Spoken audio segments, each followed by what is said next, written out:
कोल्हापूरच्या चंदगड परिसरात राजा हत्तीने धुमाकूळ घातलेल्या चंदगडच्या दक्षिण भागातील उमगाव, जांभरे, वाघोत्रे आणि खामदळे या परिसरातील नाचणी, भुईमूग, ऊस आणि भात पिकाचं या हत्तीमुळे प्रचंड नुकसान झालंय।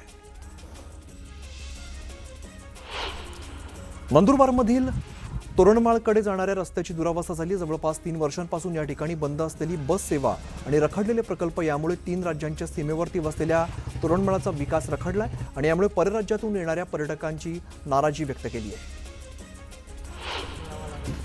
छत्रपती संभाजीनगरमधील सोयगाव तालुक्यातील सावळ दरवारा या गावामध्ये तरुण शेतकरी दीपक बुढाळांनी मेहनतीच्या जोरावरती गावातील केळी थेट इराणपर्यंत पोहोचवलेली आहे। प्रति क्विंटल 800 रुपये दराने 26 टन केळी थेट इराणमध्ये पाठवल्यामुळे सावळदवारा या छोट्याशा गावाचं नाव आंतरराष्ट्रीय बाजारात झळकलंय।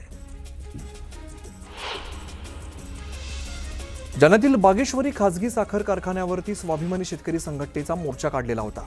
गाळीप हंगामातील 233 रुपये तात्काळ शेतकऱ्यांच्या खात्यामध्ये जमा करावेत। ऊस उत्पादक शेतकऱ्यांना कारखान्याव्यतिरिक्त इतरत्र ऊसाचं वजन करण्याची परवानगी देण्यात यावी या मागणीसाठी स्वाभिमानी शेतकरी संघटना आणि शेतकऱ्यांनी आंदोलन केलंय। मुक्ताईनगर तालुक्यात नुकसानग्रस्त शेतकऱ्यांचा शासनाने दिलेल्या अनुदानाच्या वाटपात महसूल प्रशासनाने मोठा गैरव्यवहार केल्याचा आरोप आमदार चंद्रकांत पाटलांनी केलाय। या गैरव्यवहाराची तात्काळ चौकशी करून संबंधित अधिकाऱ्यांवरती कारवाई करावी, नाहीतर आंदोलन करू असा इशारा आमदार चंद्रकांत पाटलांनी दिलाय। नाशिक शहरातील काही भागात पाणीपुरवठा बंद राहणार आहे। देखभाल दुरुस्तीच्या कामासाठी हा निर्णय घेण्यात आला आहे। नागरिकांना पाणी जपून वापरण्याचं आवाहन केलं जात आहे। सांगलीमध्ये बेदाणे सौद्यांना सुरुवात झालेली आहे। सौद्याच्या पहिल्या दिवशी बेदाण्याला 410 रुपये इतका उच्चांकी दर मिळाला। दिवाळीनंतर सुरू झालेल्या सौद्यांमध्ये बेदाण्याच्या दराला 20 ते 25 रुपये इतका जादाचा दर मिळाल्यामुळे शेतकऱ्यांमध्ये आनंदाचं वातावरण आहे। कोल्हापुरात शिक्षक आमदार जयंत आसगावकरांच्या नेतृत्वात हजारो शिक्षकांनी मोर्चा काढला होता। राज्य सरकारने शासकीय सेवेत असलेल्या शिक्षकांना टीईटी परीक्षा उत्तीर्ण करणं बंधनकारक केल्यामुळे शिक्षक आक्रमक झाले। बिबट्याच्या हल्ल्याच्या निषेधार्थ पुणे नाशिक महामार्गावरती रास्ता रोको आंदोलन करण्यात आलं। गावकऱ्यांना भोवलेलं आहे। या प्रकरणामध्ये 250 जणांवरती गुन्हा दाखल करण्यात आला आहे। कोल्हापुरातील गगनबावडा रोडवरील खाणसरी परिसरात एका नवदंपत्याच्या लग्नाच्या वरातीच्या वेळेला जेसीबीतून मिरवणूक काढण्यात आलेली आहे। केवळ हौसेपोटी जेसीबीतून मिरवणूक काढण्यात आल्यामुळे या वरातीची चांगलीच चर्चा होते। बीडच्या आष्टी तालुक्यातील ऊसतोड कामगारांच्या हातातील कोयता बंद होण्यासाठी फळबाग लागवडीचा उपक्रम सुरू करण्यात आलाय। सेस्टी फाउंडेशनच्या पुढाकाराने 9000 केसर आंबे, सागवान आणि रक्तचंदनाच्या झाडांची लागवड करण्याचं उद्दिष्ट ठेवण्यात आलंय। जळगाव जिल्ह्यात पोलिसांनी ऑल आउट ऑपरेशन ही विशेष मोहीम राबवली आहे। या मोहिमेतून 2458 वाहनांची तपासणी करण्यात आली आहे, तर 5 लाखांचा दंड वसूल करण्यात आला आहे। नागपुरात केंद्रीय मंत्री नितीन गडकरींच्या उपस्थितीत गीता पठणाचं आयोजन करण्यात आलेलं आहे। यावेळेला 52,000हून अधिक विद्यार्थ्यांनी यात सहभाग घेत गीता पठणाचा विश्वविक्रम केला आहे। पुणे जिल्ह्यातील जुन्नर तालुक्यातील बेल्हे गावात सांस्कृतिक लोककला तमाशा महोत्सवाचं आयोजन करण्यात आलं आहे। मुंबई विद्यापीठाचे लोककला अकादमी विभाग प्रमुख डॉक्टर गणेश चंदनशिवे आणि लावणी सम्राज्ञी मेधा घाडगे यांच्या हस्ते उद्घाटन करण्यात आलं।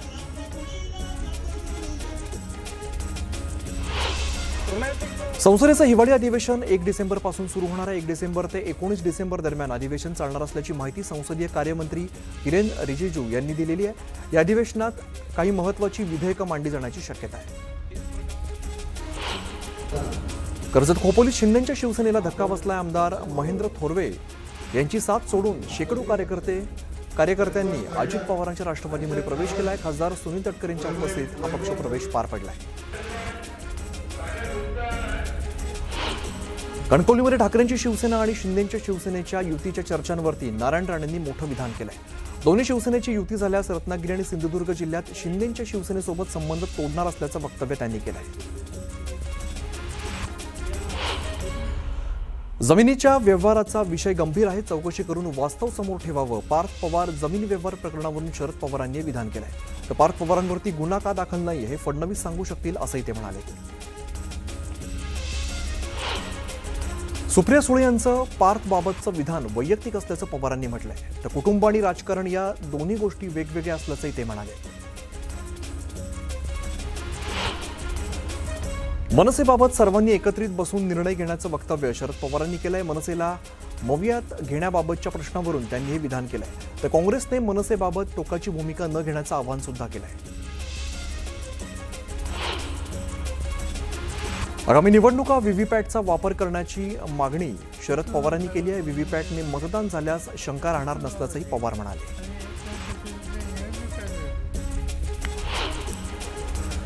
पवारांवरील आरोपांनंतर अजित पवार पुण्यातील राष्ट्रवादीच्या कार्यालयात दाखल झाले. पक्ष कार्यालयात निवडणुकीचा आढावा घेणार आहेत.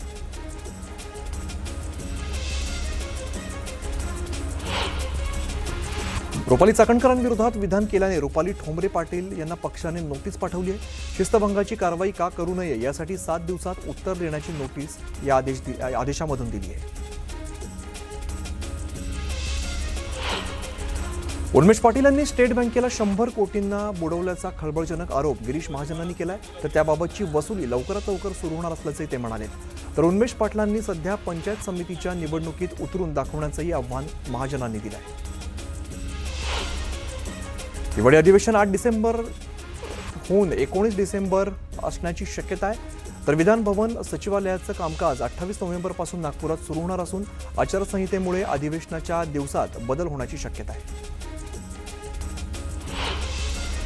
कोल्हापुरात महाविकास आघाडी स्थानिक स्वराज्य संस्थांची निवडणूक एकत्रित लढणार आहे. शिवसेना, विनायक राऊत आणि सतेज पाटलांमध्ये याबाबत बैठक संपन्न झाली आहे. स्वाभिमानी शेतकरी संघटनेलाही सोबत घेण्याचा निर्णय घेण्यात आला आहे.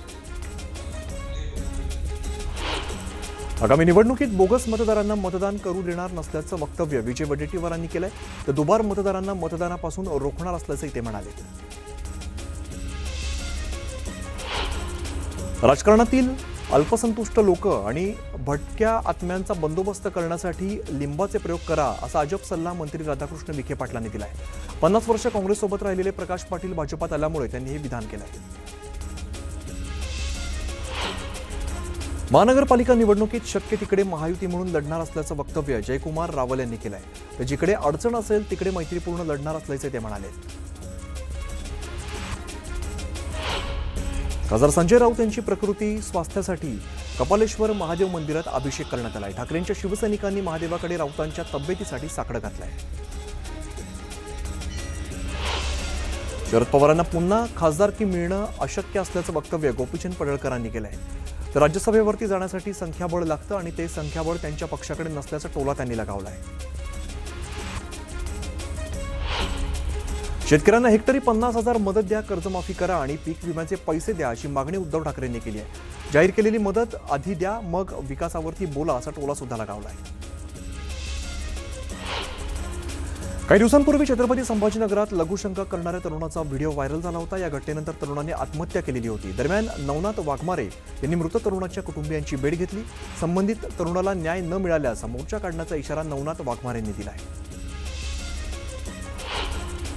अमरावती जिल्ह्यात भाजपाने नगर परिषद आणि नगरपालिका निवडणुकांचं रणशिंग फुंकलंय. धारणी, चिखलदरा, अचलपूर आणि अंजनगाव सुरजी या ठिकाणी मंत्री चंद्रशेखर बावनकुळेंच्या उपस्थितीत कार्यकर्त्यांचा मेळावा पार पडलाय. वर्धा जिल्हा भाजपात नगरसेवक आणि नगराध्यक्षपदाची उमेदवारी मिळण्यासाठी रीग लागलेली आहे. येत्या 2 दिवसात उमेदवारी ठरणार असल्यामुळे इच्छुकांची भाजपा कार्यालयात वर्दळ पाहायला मिळते. नगरपरिषद निवडणुकांच्या पार्श्वभूमीवर हिंगोलीमध्ये भाजपाची बैठक पार पडली. आदिवासी विकास मंत्री अशोक उईके यांनी या बैठकीमध्ये पदाधिकारी आणि कार्यकर्त्यांना मार्गदर्शन केलंय. दरम्यान आमची युती करण्याची भूमिका आहे. आमदार संतोष बांगर यांच्याशी चर्चा करून यावरती तोडगा निघेल अशी प्रतिक्रिया मंत्री अशोक उईकेंनी दिली आहे. मालेगावचे माजी आमदार आसिफ शेख यांनी वंदे मातरम म्हणणार नाही असं वादग्रस्त विधान केलंय. वंदे मातरम या गीताला 150 वर्ष झाल्यामुळे हे गीत सर्वत्र गायलं जात आहे. असं असताना आसिफ शेख यांनी केलेल्या वादग्रस्त विधानामुळे वाद निर्माण होण्याची शक्यता आहे. सोलापूरचे पालकमंत्री जयकुमार गोरेंनी माळशिरसमध्ये बोलताना खासदार धैर्यशील मोहिते पाटलांचं नाव न घेता टोला लगावलाय. काही वेळा डोळ्यात माती टाकून कुस्ती जिंकता येते, पण आता आम्ही तयार आहोत मैदानात उतरण्यासाठी असं जयकुमार गोरे म्हणाले.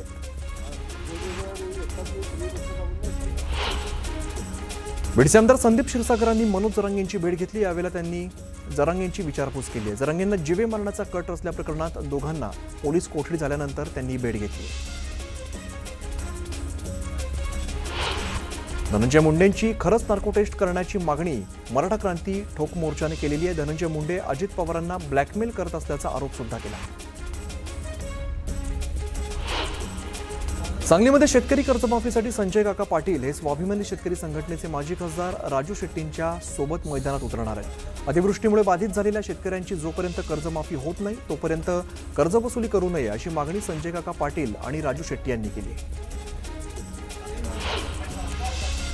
जोपर्यंत FRP जाहीर होत नाही तोपर्यंत सांगली जिल्ह्यातील साखर कारखाने चालू देणार नाही। ऊस रोखण्याचं आंदोलन आणखी तीव्र केले जाईल, त्यामुळे पोलिसांनी आमच्या भानगडीत पडू नये असा इशारा राजू शेट्टी यांनी दिला आहे।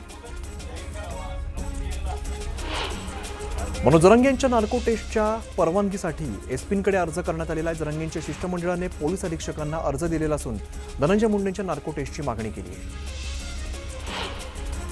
मधुमेह आणि रक्तदाब असणाऱ्यांना आता अमेरिकेत प्रवेश नसणार आहे। रक्तदाब आणि मधुमेहींना व्हिसा ग्रीन कार्ड देऊ नये अशा ट्रम्प यांनी सूचना दिल्यात। आरोग्यावरचा सरकारी खर्च वाढत असल्याचं कारण देत त्यांनी हा निर्णय घेतला आहे।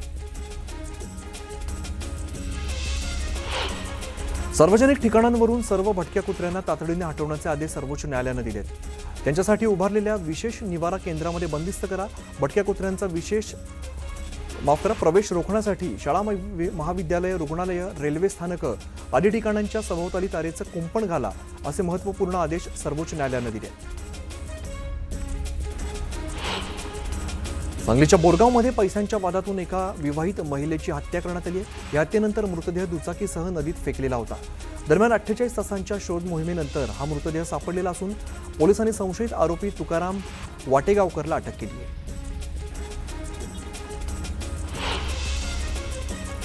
छत्रपती संभाजीनगर पंचायत समितीमधील अभियंता आकाश आंबेगावेला 8,000ची लाच घेताना लाचलुचपत प्रतिबंधक विभागाने रंगेहात पकडलाय।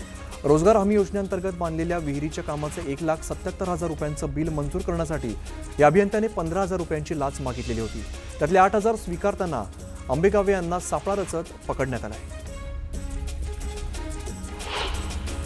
सिंधुदुर्गमध्ये घरी जाताना एका रुग्णाचा मृत्यू झाला। डॉक्टरांच्या हलगर्जीपणामुळे मृत्यू झाल्याचा आरोप करत नागरिकांनी वैद्यकीय अधिकाऱ्यांना घेराव घातला। संबंधित डॉक्टरांवरती कारवाई करण्याची मागणी सुद्धा करण्यात आली आहे। पुण्यात दाम्पत्यांची फसवणूक करणाऱ्या 7 दिवसांची पोलीस कोठडी सुनावण्यात आली आहे। शंकर महाराज अंगात येतात असं सांगत 14 कोटींची फसवणूक केली होती। सिंधुदुर्गच्या बांदा या ठिकाणी ओमकार हत्तीवरती चक्क सुतळी बॉम्ब फेकलेले आहेत। या हत्तीला इजा झाल्यास त्याला जबाबदार कोण असा सवाल प्राणीप्रेमींनी वन विभागाला केलाय। या घटनेमुळे प्राणीप्रेमी आक्रमक झाले असून त्यांनी गुन्हा दाखल करण्याची मागणी केली आहे। पिंपरी चिंचवडमध्ये भरधाव दुचाकीचा अपघात झाला। अपघातात दुचाकीस्वार गंभीर जखमी झालाय। जखमी दुचाकी चालकावरती रुग्णालयात सध्या उपचार सुरू आहेत। छत्रपती संभाजीनगरात कर्जबाजारीपणातून मालकाचे 4 लाख रुपये चोरलेत। पोलिसांनी चोरट्याला अटक केली आहे। त्याच्याकडून मुद्देमाल जप्त करण्यात आलाय। परदीन शेख असं अटक केलेल्या चोरट्याचं नाव आहे। बीड नगर परिषदेच्या वसुली कर्मचाऱ्यांनी गळफास घेत आत्महत्या केली आहे। अविनाश धांडे असं जीवन संपवलेल्या कर्मचाऱ्याचं नाव आहे। आत्महत्येचं कारण मात्र अद्याप अस्पष्ट आहे।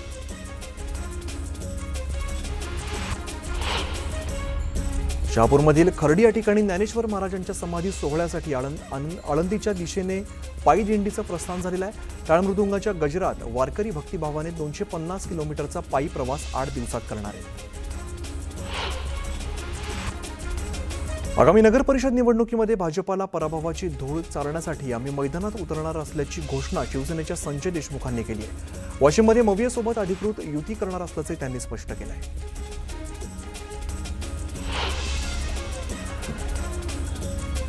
बीडच्या परळीमध्ये धनंजय मुंडेंचे समर्थक आक्रमक झालेत। मनोज जरांगेंविरोधात निषेध मोर्चा काढण्यात आलाय।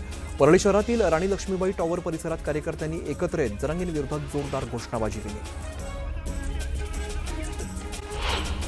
भोरमध्ये भाजपाला खिंडार पडलाय। भोरच्या माजी नगराध्यक्ष निर्मला आवरे यांनी आमदार शंकर मांडेकरांच्या उपस्थितीत अजित पवारांच्या राष्ट्रवादीमध्ये जाहीर प्रवेश केलाय।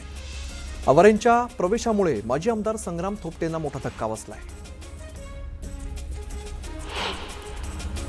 छत्रपती संभाजीनगर महापालिका निवडणुकीसाठी आरक्षणाची सोडत मंगळवारी 11 नोव्हेंबरला पार पडणार आहे। बाबासाहेब आंबेडकर मराठवाडा विद्यापीठाच्या नाट्यगृहात प्रशासक जी श्रीकांत यांच्या उपस्थितीत रंगीत तालीम होणार आहे। अहिल्यानगरमध्ये निवडणुकांच्या पार्श्वभूमीवरती शहरात शांतता राखण्यासाठी पोलिसांनी मोहल्ला आणि प्रभाग कमिटी स्थापन केलेल्या आहे। कायदा आणि सुव्यवस्था टिकून राहण्यासाठी पोलिसांनी नियोजन सुरू केलं आहे। वडगाव नगरपंचायतीच्या आगामी निवडणुकीसाठी सर्व प्रशासकीय तयारी पूर्ण करण्यात आली। एकूण 17 प्रभागांसाठी 24 मतदान केंद्र असणार आहेत, अशी माहिती सहाय्यक निवडणूक अधिकारी डॉक्टर प्रवीण निकम यांनी दिली आहे। वडगाव मावळ नगरपंचायतीची निवडणूक राष्ट्रवादी काँग्रेस पक्ष स्वबळावरती लढवणार आहे। आमदार सुनील शेळके यांनी ही घोषणा केली आहे। कार्यकर्ता मेळाव्यातून त्यांनी पदाधिकाऱ्यांना निवडणुकीच्या तयारीला लागण्याच्या सूचना दिल्या। जळगावच्या अमळनेरमध्ये राष्ट्रवादीच्या पदाधिकाऱ्यांचा मेळावा पार पडला। यावेळेला आगामी निवडणुकांबाबत चर्चा करण्यात आलेली आहे। दरम्यान निवडणुकीच्या तयारीबाबत सूचनाही दिल्या। छत्रपती संभाजीनगरच्या शिवाजीनगरचा भुयारी मार्ग आजपासून 2 दिवस बंद असणार आहे। देखभाल दुरुस्तीच्या कामासाठी हा मार्ग बंद असणार आहे। नागरिकांना पर्यायी मार्गाने वाहतूक करण्याचं आवाहन करण्यात आलं आहे। महाराष्ट्राची जीवनवाहिनी म्हणून ओळख असलेल्या एसटी महामंडळाच्या कर्मचाऱ्यांचा महायुती सरकारने पुन्हा एकदा अपेक्षाभंग केलाय। एसटी कर्मचाऱ्यांचा पगार दर महिन्याच्या 7 तारखेला देऊ असं आश्वासन परिवहन मंत्री प्रताप सरनाईक यांनी दिलं होतं। मात्र ऑक्टोबरच्या पगारासाठीची 7 नोव्हेंबरची डेडलाईन चुकली तरी पगाराचा पत्ता नाहीये। त्यामुळे राज्यभरातील 86,000पेक्षा अधिक एसटी कर्मचारी आणि अधिकारी चिंतेत सापडले। पश्चिम रेल्वेने देखभालीच्या कामांसाठी रविवार 9 नोव्हेंबर रोजी सांताक्रूझ ते गोरेगाव स्थानकादरम्यान अप आणि डाऊन धीम्या मार्गावरती 5 तासांचा जम्बो ब्लॉक जाहीर केलाय। हा ब्लॉक सकाळी 10 ते दुपारी 3 वाजेपर्यंत असणार आहे। या कालावधीत सर्व धीम्या लोकल जलद मार्गावरती धावतील। मुंबईत विना तिकीट प्रवास करणाऱ्यांची धरपकड करण्यासाठी पश्चिम रेल्वेवर धावणाऱ्या लोकल रेल्वे गाड्या, प्रवासी गाड्या यामध्ये तिकीट तपासणी मोहीम राबवण्यात येते। पश्चिम रेल्वेने एप्रिल ते ऑक्टोबर 2025 या कालावधीत विना तिकीट प्रवाशांकडून 121 कोटींचा दंड वसूल केला आहे। छत्रपती संभाजीनगरमधून मुंबई आणि दिल्लीला जाणारं विमानाचं उड्डाण आठवड्यातून 3ऱ्यांदा रद्द करण्यात आलंय। त्यामुळे प्रवाशांना नाहक मनस्ताप सहन करावा लागतो। यामुळे तातडीने विमानसेवा सुरळीत करण्याची मागणी प्रवासी करतायत। MMRDAने प्रवाशांना आणखीन एक दिलासा दिलाय। मुंबई वन ॲपवरून भीम UPIचा वापर करत किमान 20 रुपयांचं तिकीट काढल्यास त्यावरती 20% सवलत मिळणार आणि ही योजना 31 डिसेंबरपासून लागू असणार आहे। कांदिवली पूर्व या ठिकाणी 37 एकर जागेवरती आंतरराष्ट्रीय दर्जाचं क्रीडा संकुल उभारण्यात येणार असल्याची घोषणा केंद्रीय मंत्री आणि उत्तर मुंबईचे खासदार पियुष गोयल यांनी केली आहे। या क्रीडा संकुलात खेळाडूंना ऑलिम्पिक 2036 आणि इतर आंतरराष्ट्रीय स्पर्धांसाठी प्रशिक्षण दिलं जाईल असंही त्यांनी स्पष्ट केलं आहे। नांदेडच्या सिडको भागातील आठवडी बाजारात हप्ता वसुली करणाऱ्या दोघांना पोलिसांनी अटक केली आहे। खंजीर शस्त्राचा धाक दाखवत आरोपी व्यापारासह शेतकऱ्यांकडून हप्ता वसुली करत होते। दरम्यान पोलिसांनी दोघांची धिंड काढत धडा शिकवलाय। साताऱ्यातील पालीतील खंडोबा मंदिर सोमवारी 10 नोव्हेंबर ते 16 नोव्हेंबर 2025 पर्यंत दर्शनासाठी बंद असणार आहे। मंदिरातील स्वयंभू शिवलिंगास वज्रलेप करण्याचं तसंच धार्मिक विधी कार्य पार पडणार असल्याचा निर्णय घेण्यात आला आहे। बुलढाण्याच्या संग्रामपूर तालुक्यातील सोनाळामध्ये संत सोनाजी महाराजांचा ऐतिहासिक रथोत्सवाचं आयोजन करण्यात आलं आहे। श्रींच्या रथाची विधिवत पूजा करत रथोत्सव संपन्न झाला। दरम्यान मोठ्या संख्येने भाविकांनी यामध्ये सहभाग घेतला आहे।